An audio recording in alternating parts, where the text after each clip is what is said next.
which will happen right now. Right, Parshas Acharei Mois. It is a double parsha this week. So Parshas Acharei Mois is the sikha that we're going to be learning. If you do happen to have a chumash, so it would be useful. I'm going to reference page numbers based on the Gutnik Chumash, which is on page 750. It is in the book of Vayikra, obviously, Perek Yud Zayin, Pasuk Beis. Perek Yud Ches, Pasuk Beis. Okay, so that's chapter 18, Pasuk 2. And basically what happens over here, we're going to have a look at the Rebbe's interpretation, the Rebbe's analysis of this particular Rashi. It seems so straightforward at first when you read it. It seems so straightforward. But once we start looking from the Rebbe's perspective, we'll see that it's not as straightforward as it appears. So we'll start with the pasuk before, just to give it flow. Vaydaber Hashem el Moshe leimor. And Hashem spoke to Moshe, and he said as follows. Daber el bnei Yisrael. Speak to the people of Israel. Ve'omarta alehem. And say to them, Ani Hashem Elokeichem. I am Hashem your God. Okay, so what could be so complicated about that? I am Hashem your God. What more could you possibly need? I mean, how many questions can you potentially come up with on a straightforward verse that says, I am Hashem your God? Well, let's see what Rashi has to say. So the Rashi, if you're using the Gutnik Chumash, is the second column of Rashi, and it is the middle of the column, the only Rashi on this pasuk Beis. Ani Hashem Elokeichem, says Rashi, Ani hu, I am the one, she'omarti bahar Sinai, who said to you, she'omarti b'Sinai, who said to you at Sinai, what did I say? Anoichi Hashem Elokecha, I am Hashem your God. What happened then? V'kibaltem aleichem malchusi. At that point, you accepted on yourselves Malchusi, my kingship. Okay? So in other words, what's he saying? That at the time of the giving of the Torah, what we did is we committed ourselves that Hashem would be our king, which effectively means that we would listen to whatever it is that Hashem would say. Now, mi'ato kablu gzeiroisai. Now what I'm asking and instructing you to do is to accept my decrees. Okay, so it's a two-phase process according to Rashi. There was a phase at the time of the giving of the Torah. That was when we accepted Hashem as king. And now there's a new phase, apparently. And that is when we are expected to accept Hashem's gezeiros, Hashem's decrees. Rebbe Oimer. Rebbe says, Rebbe being the famous Rabbi Yehuda Hanassi, the author and redactor of the Mishnah. So now, obviously, we're bringing a second explanation. The minute we say Rebbe Omer, it's obviously a second explanation. So he says, it was absolutely clear before Hashem, shesoifon lenatek ba'aroyos bimei Ezra. It's clear to Hashem that at the end, in other words, eventually, the Jewish people would be disconnected because of inappropriate relationships, and that would happen in the time of Ezra, which is the time of the return of the Jewish people to Israel, and just before they would build the second temple. Lefichach, therefore, because Hashem knew that at some point in the future the people would sin with inappropriate relationships, therefore, lefichach bo aleim b'gezerah ani Hashem Elokeichem. Therefore, now he imposes this decree and says, I am Hashem your God. What does it mean, I am Hashem your God? De'u, you should know, mi goizer aleichem. Who is it that is making this decree on you? Who is it? Dayan lihipora v'neman l'shalem schar. Who's making this rule and this decree against you or on you? The one who is a judge who can punish if you don't follow the rules, and who can reward you if you do. Okay, so what's Rashi told us? Two things. One explanation is, Ani Hashem Elokeichem means you've already committed yourself to accept me as your king. Now I need you to commit to accept my gezeiros, my decrees. Second explanation, Rebbe teaches us, in the future there's going to come a time when what will happen is the Jews will unfortunately fall and they'll make a terrible mistake and they'll get involved in inappropriate relationships. So they need to know already now in advance, they need to know that Hashem is going to, God forbid, if need be, punish or alternatively reward, depending on our behavior. Okay. Simple, right? So simple. One line, I am Hashem your God. One Rashi. Okay, Rashi has 2 points, fair enough. How complicated could this get? Take a guess how many questions the Rebbe is going to ask on this Rashi. Take a guess. How many questions do you think we can come up with? 1 question, 5 questions? Okay, so there's 8 questions. 8 questions on this Rashi. Okay? Not bad for an apparently straightforward verse in the Torah. 8 questions. Okay, so now we have to do what's called, you have to halt kop, which means you have to somehow accommodate all 8 questions in your mind. Question number 1. So if you do turn back, I'm not going to do it, we'll just talk it outside, but if you would turn back to Parashas Va'era, so that's of course the parasha just before the Jews are going to leave Egypt, at the beginning of all the plagues, Hashem also said over there, Ani Hashem Elokeichem. So this is not a new phrase. It's not the first time the phrase has been used. And back there, Rashi explained what it means. What does it mean when Hashem says, I am Hashem? It means one of 3 things. Either you can believe me that I will punish you if you misbehave. In other words, it's a heavy warning. He'll tell us a mitzvah. And then to emphasize the importance or the stringency of the mitzvah, he'll say, watch out, I am Hashem, I will sort you out if you don't listen to the mitzvah. One possibility. The second possibility is the other side of it. I'll reward you.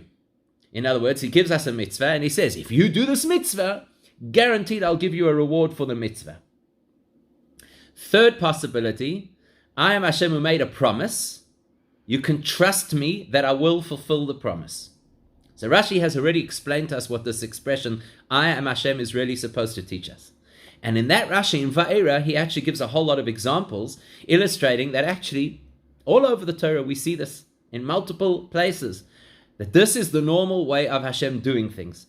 He makes a statement, either it's an instruction or it's a promise, and he follows up the statement with either a warning or a reassurance. So we have a klal, we have a general rule, that if Rashi has already explained something previously in the Chumash, he won't go and re-explain it again. So why is he doing it here? He's already told us before what Ani Hashem Elokeichem means. That means Hashem is promising either reward or punishment or fulfillment of a promise. So he's already told us what it means. Why do you have to re-explain it here? That's question 1a. Question 1b, if you are explaining it here, why are you giving a different explanation to what you've said in every other scenario in Torah? In every other scenario, you say, what does it mean, Ani Hashem Elokeichem? A promise. A promise of reward, a promise of punishment, or a promise that I'll keep my word. Here, suddenly, mitamol, he says, what does it mean? You have to accept my gezeros. Why? So it's a question with an A and B. Why does Rashi feel the need to explain something he has already explained, which is not the way he normally does things? Question number 2, if he does need to explain it, why in a way that is totally different to how he had not only explained it once, but how he interprets it across the board in multiple places? That's question 1, a technical, methodological question. Question number 2 is a philosophical question. If at the time of the giving of the Torah we accepted Hashem's authority, right? Kibaltem malchusi, you accepted my authority. Does that not mean we accepted his mitzvahs? How else do you accept Hashem's authority? Is it not the most logical thing in the world that if you accept Hashem's authority, what that means is you commit to do his mitzvahs? Why is Rashi splitting it? At Mount Sinai, you accepted me as your king. Now, independently of that, I need you to accept my decrees. Who would have ever separated the two?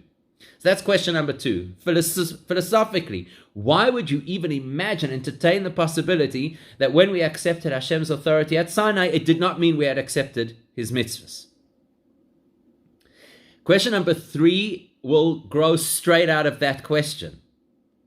If, for whatever reason it is, besides accepting Hashem as the king, we also needed to accept his mitzvahs, surely then the Torah should have said that before we were given the first mitzvah, which would have been all the way back in Parashas Boy, the first mitzvah, Kiddush HaChodesh, of sanctifying the months.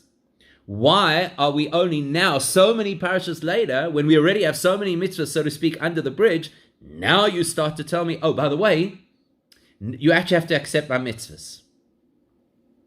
Okay, so let's review. Question number 1 has an A and B. Why is Rashi repeating something he's already explained? That's not usually how Rashi operates, and Dafka giving a different explanation. Question number 2, surely if Rashi believes that at Mount Sinai we committed to Hashem, that means we committed to his mitzvahs, so why reiterate it here? Question number 3, if there is a reason to reiterate that we have to be committed to mitzvahs over and above our commitment to Hashem, the logical place to have done that would have been before the first mitzvah that we were ever given, not here. The next couple of questions are a little bit technical. Question number 1, why is he calling them, well, it's actually question 4, right, in total. Question number 4, why does he call them here gezeiros, decrees? The implication of a gezerah is a unique kind of mitzvah, a mitzvah that doesn't necessarily make sense, but you do it because it's Hashem's decree. Why doesn't he say, at Sinai you accepted my authority, now kablu mitzvoisai, accept my mitzvahs? Why specifically gezeiros, which is a specific category of mitzvah?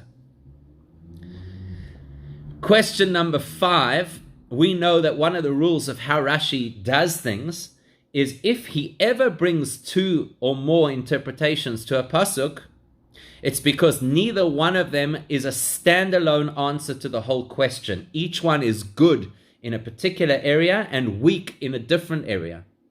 So here we see that Rashi is given 2 explanations. His first explanation, which is anonymous, he doesn't attribute it to any rabbi, that he says is because we already accepted Hashem's authority, now we're expected to accept his decrees.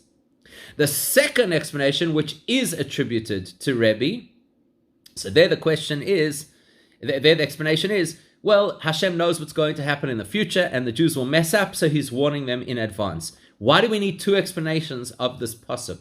What is weak about each one of the explanations that it can't stand on its own as the full story of solving this particular issue? Question number 6. Rashi typically does not quote his sources unless knowing the name of the source will help you better understand the commentary. So in the second explanation that Rashi gives, he tells us who says it, Rebbe. Apparently knowing that Rebbe said it will help us better understand what's going on over here. So we need to understand how. How does Rebbe assist us in understanding what's going on? Question number 7. In the second explanation, he uses the word lenatek ba'aroyos, that Hashem knew that in the future the Jewish people would disconnect through inappropriate relationships. There are so many other ways he could have said it that are more common. He could have said la'avor, they would have sinned. Lachtoi, another way of saying sinned. Likoshel, that they would have failed. Why does he use the expression lenatek, that in the future they're going to disconnect through that particular sin? And question number 8, Rashi tells us that Hashem anticipates the Jews will get involved in inappropriate relationships almost 1,000 years later in the time of Ezra. We know that the Jews had issues with inappropriate relationships during the time of Moshe. For example, in Parashas Ba'aloischa, at the time that they were complaining about the food, the Torah says that they were boiche lemishbechoisehem, or the pasuk is boiche lemishbechoisav, that they were crying within their families. And Rashi there says, what were they crying about? The restrictions on relationships. They were crying about families. So why does Rashi have to go all all the way to the time of Ezra and say that's when we're going to have a problem with illicit relationships, actually, not too long after this, they will have a problem with illicit relationships. That's not even to mention the times that they failed, for example, with the Midianite women, etc. Okay, so we have 8 questions. Let's review. 8 questions. Question number 1, Rashi has already previously explained what Ani Hashem means. And so why does he have to repeat it? And if he is repeating it, why does he give a different explanation? Question number 2, Rashi tells us that at Sinai we accepted Hashem's authority and now we have to accept his decrees. Surely that's the same thing. If you're accepting Hashem's authority, that means that you accept his decrees. Question number 3, if for whatever reason we have to dedicate ourselves to his mitzvahs, then surely that should have been told to us before the first mitzvah, not here, part way down the story of mitzvahs. Question number 4, why does he call them gezeros, decrees? Why doesn't he say, now you have to accept my mitzvahs? Question number 5, why does Rashi have to give us 2 explanations, which implies that neither one of them on its own is good enough? Question number 6, in the second explanation that Rashi gives, why does he feel it is necessary to know who the author is, Rebbe, and how is that going to help us understand things better? Question number 7, in the second explanation, he says that Hashem knows that in the future, the Jews will disconnect from him through arayos, through inappropriate relationships. Why the word disconnect and not sin or fail, which are more common words? And question number 8, why do you have to bring an example from all the way down, almost 1,000 years later, from Ezra to prove that the Jews will fail around relationships, when he could have brought examples from the Jews while they were in the desert? Okay, 8 questions out of what appeared to be a pretty straightforward, simple pasuk, and a fairly straightforward Rashi on that pasuk. So we always, whenever we do this, and we try to understand what Rashi is trying to say, we always come back to a very basic principle. What's bothering Rashi? What stimulated Rashi to ask a question and feel the need to interpret this pasuk in the first place? Because to us it looks like a pretty straightforward pasuk.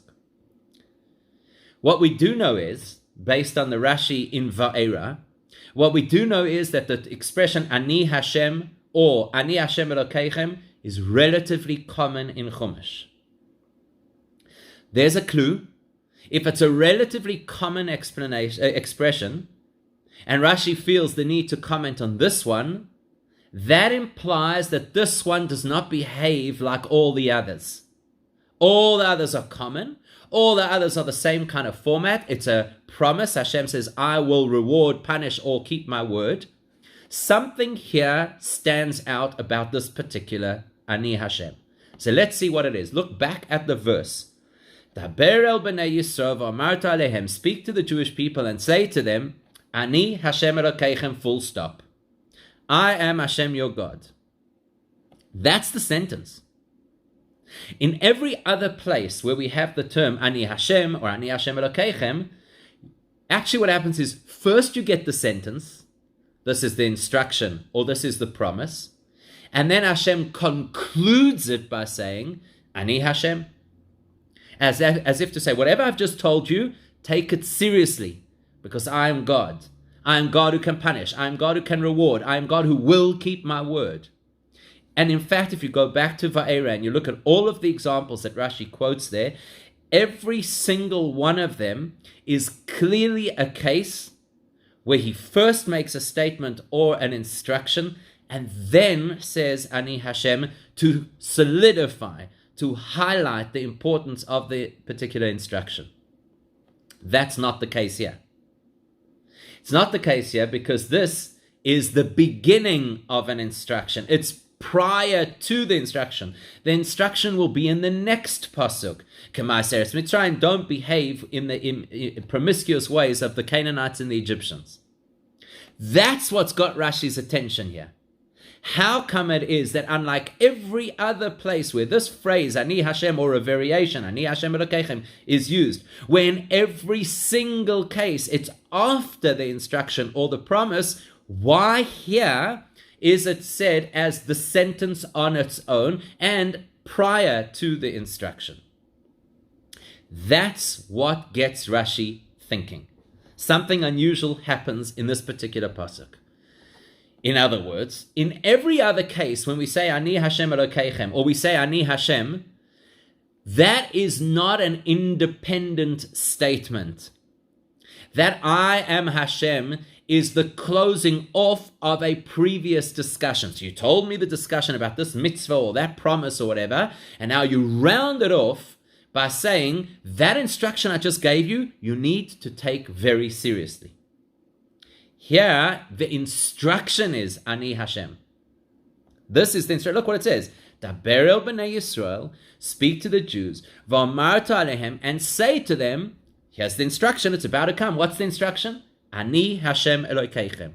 That means that is a standalone message. Even before we get into the next piece, which is about promiscuity and inappropriate relationships. So Rashi wants to know, what's the message here? Ani Hashem Elokeichem, I'm Hashem your God. What's the message? So it says, look, we know that this has happened before, actually. We know that there was a time prior to this where Hashem gave an instruction to us, and the instruction was, I am Hashem your God. That was the whole instruction. When did that happen? When did it happen? Har Sinai. Anoichi Hashem Elokecha. That was the instruction. The first of the 10 commandments is an instruction that I am God. So Rashi says, look, this is very similar in the wording and in the structure of the first of the 10 commandments. Just like there it was an instruction that we had to accept Hashem. Likewise here the instruction must be to accept Hashem, except it can't be to accept Hashem because we've already done that. The first time it said, I am Hashem your God. That was an instruction that we should accept him as our God. So that's done. So therefore Rashi says, if it's saying the expression again in the same kind of way, a standalone instruction, the instruction being I am God, if that's the instruction, it must be telling us, besides the fact that you already committed to me as your king, now you have an instruction again to commit to me in a new, fresh way, besides what you already committed to before. So now let's think logically. What did we commit to before? When we stood at Mount Sinai and we said, and Hashem said, I am Hashem your God, and we said, Naseh v'nishma, we're in. Boots and all, 100%, no questions asked. We're completely dedicated, right? That's what we said at Har Sinai. So what was our commitment then? Logically, our commitment was the mitzvahs. Whatever you tell me, I'm going to do them. I'm going to do the mitzvahs. So Rashi looks at this pasuk and he's puzzled. He says, hang on a second. This pasuk is telling me accept God. Accepting God cannot mean accept him as our king, because we already did that at Matan Torah. Accepting God cannot mean to commit to his mitzvahs, because we naturally did that at the giving of the Torah. Obviously, when you commit to Hashem as your king, that means in practice that you're committing to do his mitzvahs. So something new must come into the picture over here. Something that we hadn't yet had to confront.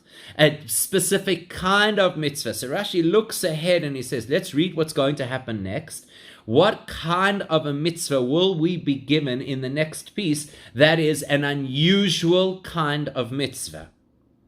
He says, we'll read on, and you're going to see a gzeira. Now, hold on to your seats for this one, because what makes this a gzeira is totally mind-blowing.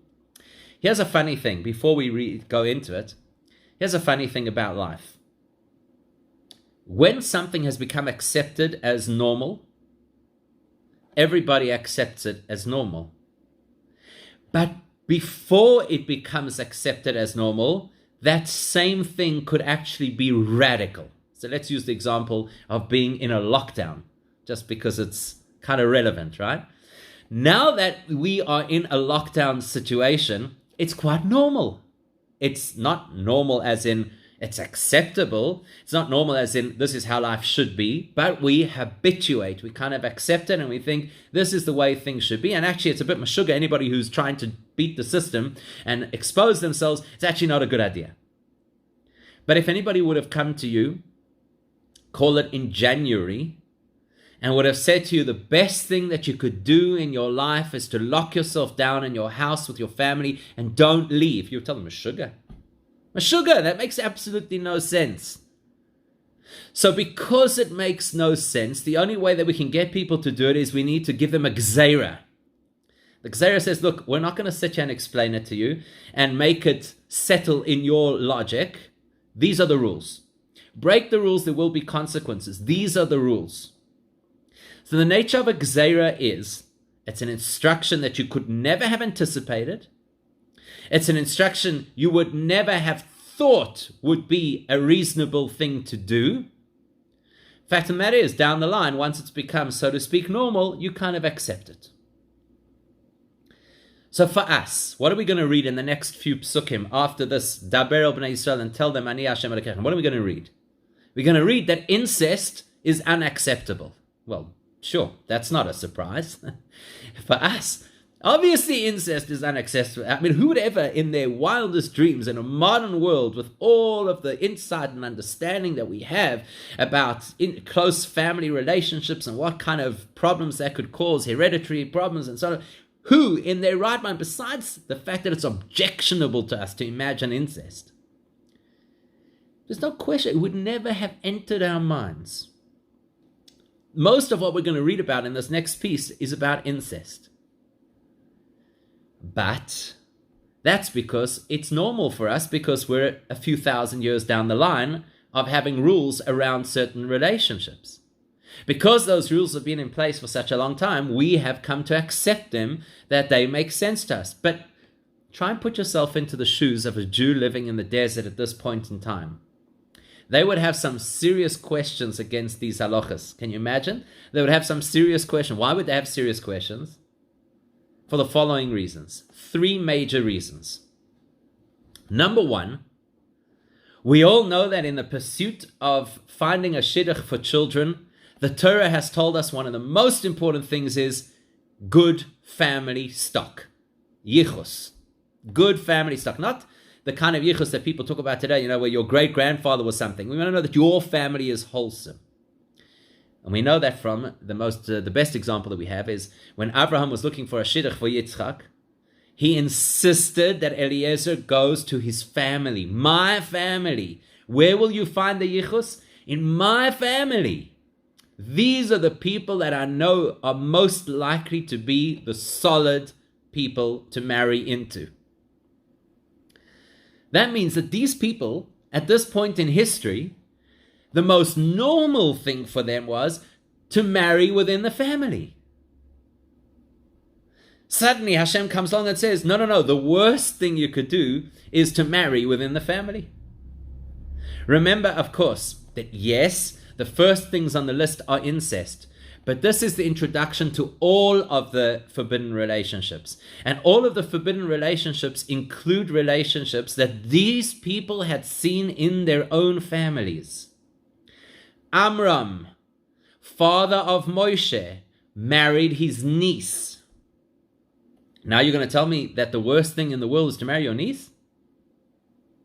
What do you mean?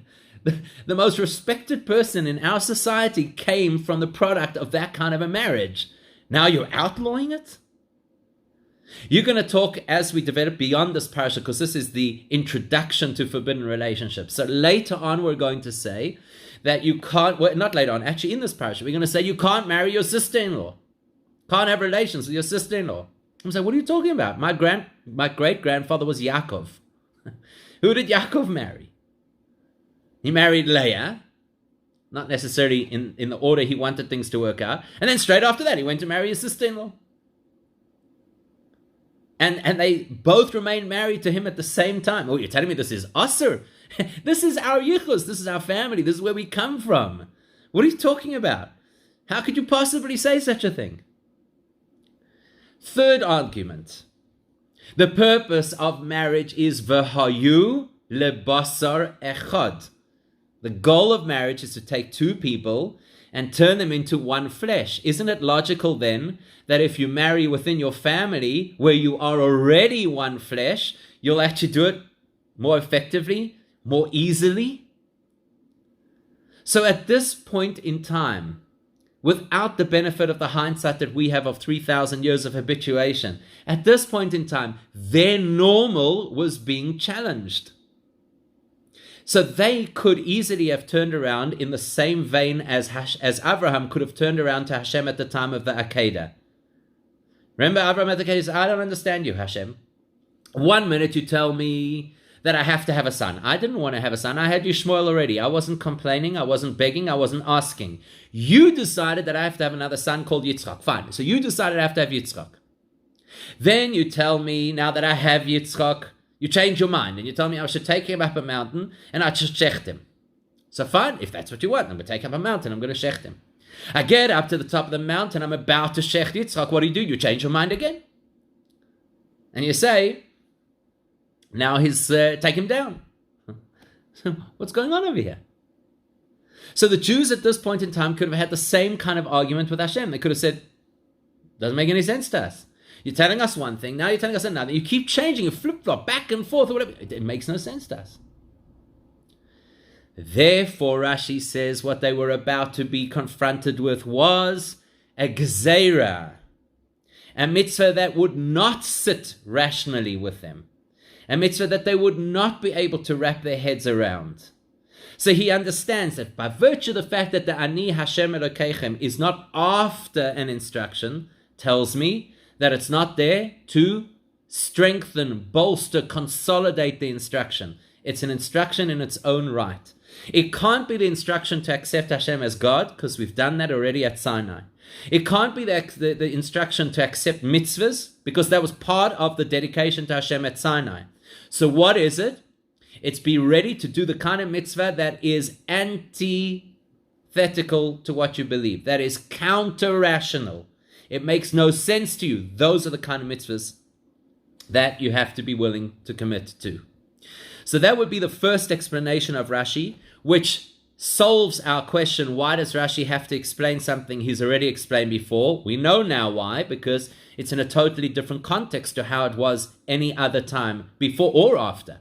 Because in every other context, it's after the instruction that he says, I am Hashem, and here it seems to be standalone. We understand now how we tackle the issue of, but you've already dedicated yourself to Hashem. Surely that included mitzvahs. Yes, it did. Just didn't include this kind of mitzvah they could never have anticipated. And it therefore helps us to understand why they are called gezeros and not mitzvahs in this particular conversation. So, brilliant explanation. Who needs a second explanation? Ticks all the boxes. Solves all the issues. Why do we need another explanation? Okay, two reasons, and both quite logical reasons, actually. Do you honestly think that when the Jewish people said, Na'aseh v'nishma, which is a super-rational, absolute commitment to Hashem, that does not mean we're only going to accept the mitzvahs that make sense to us? That's not what it meant. Obviously it's not. What did it mean? It meant we're in, boots and all. Whatever you tell us, we are 100% committed. Do you honestly think that the Jews then said, but if something comes up that we don't understand, we may have an issue with it? Well, then that undermines the whole purpose of accepting Hashem as the king and being committed with Na'aseh v'nishma. So therefore, to now suggest that, oops, there's another class of mitzvahs that we didn't know if you were dedicated to or not, seems to undermine the whole chap of the dedication at Sinai. So that throws this particular explanation into question, even though it's a compelling explanation. That's the broader issue. And the more specific issue is that incest is not news. There were limitations on relationships already as part of the Sheva Mitzvahs B'nai Noach, the 7 laws that the Jews were supposed to keep even before this, to the point that we have to have whole elaborate explanations of how it was acceptable, for example, for Yaakov to marry 2 sisters, even if it was not because of the 7 Noachad laws, but because the Jews committed to Torah even before it was given, at least the Avos, our forefathers, did. And the general concept of promiscuity was something that the entire world had committed to. So from these 2 perspectives, it's a little far-fetched to suggest that it's a big surprise that they're now committing themselves to do what Hashem wants, even if it doesn't make sense. So because of that, even though the first explanation is a beautiful and compelling explanation, because it has this specific weakness, that's why Rashi doesn't stop there, and he brings another explanation. What's the other explanation? The other explanation is like this. Up until now, what we've seen is that anytime Hashem says, Ani Hashem Elokeichem, it is to emphasize and to strengthen the impetus, the impact, the power, the severity of an instruction. So here, why does Hashem need to tell us how severe this instruction is, according to the second explanation? Because he knows that they're going to mess up. And we know this from our own experience, right? If you know, for example, that your child is predisposed to a particular kind of behavior, then the threat level goes up. So if, for example, you had to tell your child, listen, I don't want you to go around sticking your finger in the plug. Well, hopefully your child understands that that's an unhealthy thing to do and you don't have to threaten them too much. But if you tell your child, I know there's no school, but you still have to do work, and if you don't do work, that's when you're going to bring out the heavy guns, because it's more likely that they're going to mess up. And so you need something stronger and more severe to keep them in line. So the second explanation says, you know how serious the issues are of inappropriate relationships? You know how serious they are? They are so serious that even before Hashem tells us the instruction, he already gives the warning. Normally, Hashem first gives the instruction, and then to ensure that we take it seriously, he adds a warning over and above it. But this particular issue that we're dealing with, arroyos, which is so tempting, he's got to warn us way in advance. Rashi at this point believes that the warning is not so much about the specific things that will be listed in this next portion, incest, adultery. Rather, he says this is the introduction to the whole story of inappropriate relationships. And there's a particular kind of inappropriate relationship that unfortunately the time will come in Jewish history that Jews will not take so seriously, but they should.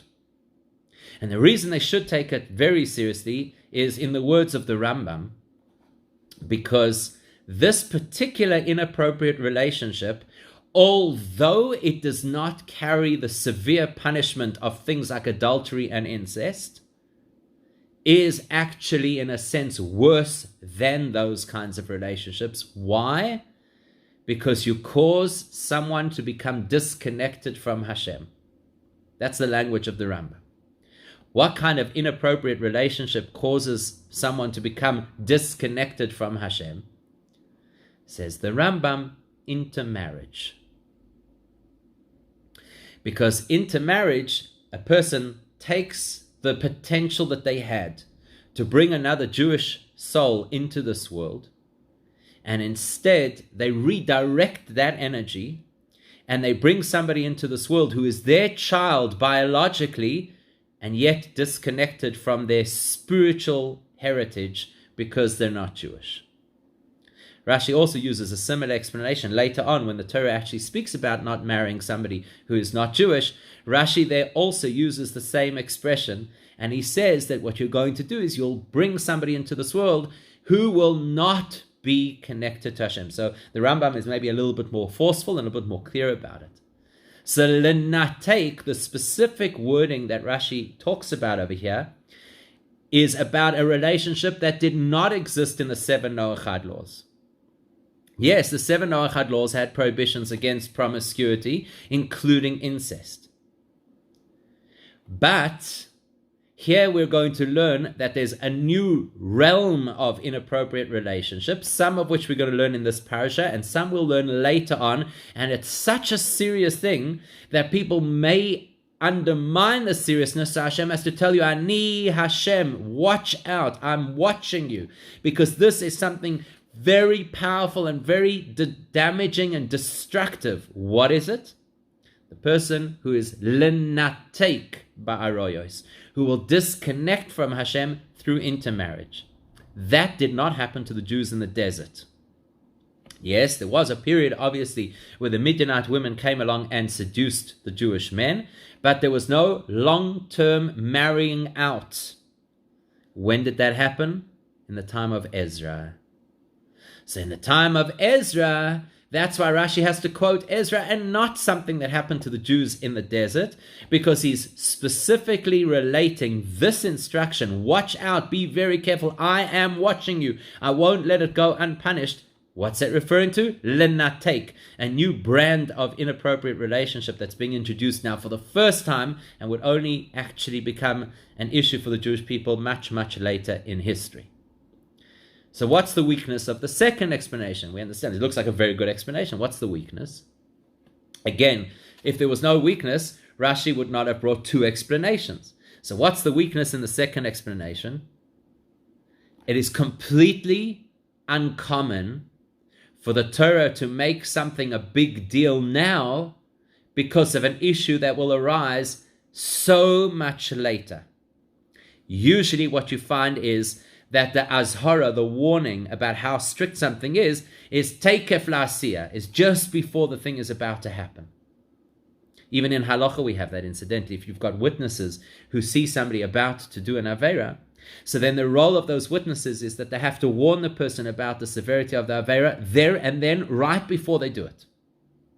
Not long in advance. So that's the weakness over here. Is it really logical to say that in this parasha, which is not going to mention intermarriage, Hashem is loading this big warning about a mitzvah that they're only going to get the information about later, and they're only going to be tempted by centuries later? Is that really logical? So because of that, Rashi wasn't so keen to put this as the first explanation, because even though the first explanation had some weakness, it was a lot more compelling. This explanation, because it's built on something which is apparently far-fetched, the suggestion of, I'm going to warn you now for something that will happen who knows how much down the line, that's why Rashi puts this one second. And that's why he has to tell us Rebbe was the person who gave this opinion. Why Rebbe? Well, of course, Rebbe's most famous achievement was that he compiled the Mishnah, which was highly controversial. Who gave you the right to take Torah Shebal Peh, which Hashem designed to be an oral transmission, and to record it in writing? Who gave you that right? We have a principle which says there's a part of the Torah that is Torah Shebichsav, Torah Shebichsav has to be written, Rashai Lo Imre Bal Peh. Those parts of the Torah you're not allowed to say off by heart. You actually have to read it out of a book. And equally, Dvarim Shebal Peh Rashai Lo Koisvan. Those things that were passed down through the generations by word of mouth, you're not allowed to write. So who gave permission to Rabbi Yehuda Hanassi to revolutionize the way Judaism had been observed for 1,000 years plus, to now suddenly write it? Who gave him that authority? So how did Rebbe defend his position? He says the reason we do it is because there's a pasuk in Tehillim, Eis la'sois laHashem, heiferu Torasecha, that when there is a possibility of the Torah being in any way undermined, then it becomes Eis la'sois laHashem. Then you have to do something which is unprecedented and maybe even controversial to preserve Torah. So says Rabbi Yehuda Hanassi, David HaMelech lived centuries before me, and he anticipated what would happen all the way in the future, that we would need to record the Torah because circumstances would be such that if we didn't write it down, the oral tradition could be lost, chas v'shalom. So because of that, I understand from a pasuk centuries ago that the Torah anticipates long in advance what's going to happen and prepares us accordingly. Therefore, Rashi tells us, whose opinion is this? Who's the person who said that you're allowed, that right now Hashem is giving a warning for something that's going to happen long in the future? Rabbi Yehuda Hanassi l'shitase, according to his standard, consistent perspective on Torah, because he's the one who believes that Torah is always written with the long term in mind. So effectively what happens is we've resolved actually all of our 8 questions, and we've seen why it is that Rashi had to present it with 2 different explanations, because each explanation has a beautiful message for us, but each explanation can't stand on its own because it has a major question against it. Clearly, of course, the take-home lesson for us is a twofold lesson. The take-home lesson is that to be a dedicated Jew does not mean I'm only dedicated to the things that I can appreciate and understand. That's not real dedication. Real dedication is I'm willing to do those things that Hashem says, even the ones that seem counter-rational to me. And the second lesson is, don't chas v'shalom ever think that the Torah is outdated, or that the Torah was speaking about a situation or circumstances that applied then, but don't necessarily apply now. It's clear from this particular example that Hashem in His Torah anticipates the long term, and not only anticipates, but He warns us, be careful to behave in such a way that even if you say they didn't know about the circumstances we would face, perhaps the halacha doesn't apply now, absolutely 100% it does.